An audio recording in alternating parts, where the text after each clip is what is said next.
হুজুরের কাছ থেকে একটা কথা শুনে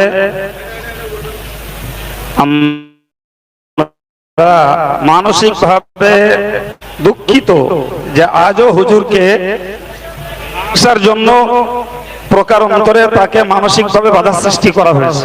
হুজুরের লেখনীর অর্থ এটাই।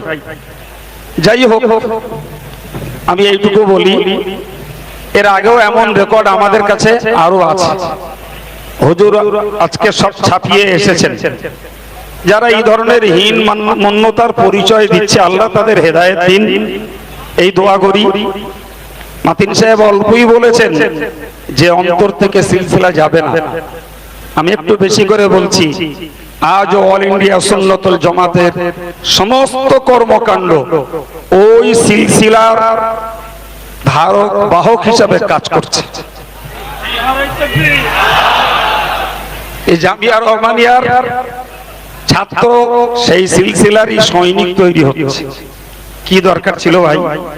সুতরাং অন্তরে ছিল, অন্তরে নেই শুধু, বাস্তবে সুন্নতুল জামাতের সমস্ত ওলামা কর্মী সবাই এক বাক্যে সেই আদর্শের নীতি, দাদা হুজুরের মতো আদর্শকেই বলিষ্ঠ করার লক্ষ্যে লেখনী, প্রচার এবং সেই সঙ্গে প্রতিষ্ঠা পরিচালনা করে চলেছেন। ফলে সিলসিলার এক বিন্দু নয় থেকে আমরা বিচ্যুত হইনি, বরং যারা আমাদেরকে সিলসিলার দুশমন মনে করে কান ভারী করেছে, আল্লাহ তাদের ক্ষমা করুন, অন্যথায় আল্লাহ তাদের হেদায়েত দিবে। আমাদের নৈতিক দায়িত্ব পালন চলেছে।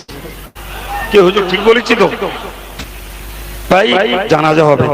যারা উপরে আছো বাবা, তোমরা যদি ওখানেই কাতার দাও, কেবলা এই দিকে, সেইভাবে কাতার দাও, না হলে নিচে চলে এসো। যারা মসজিদে এই স্তরের সামনে আছেন, তাদের ইক্তেদা সহি হবে না। এইখানে লাশ থাকবে, তাদের ইক্তেদা সহি হবে না।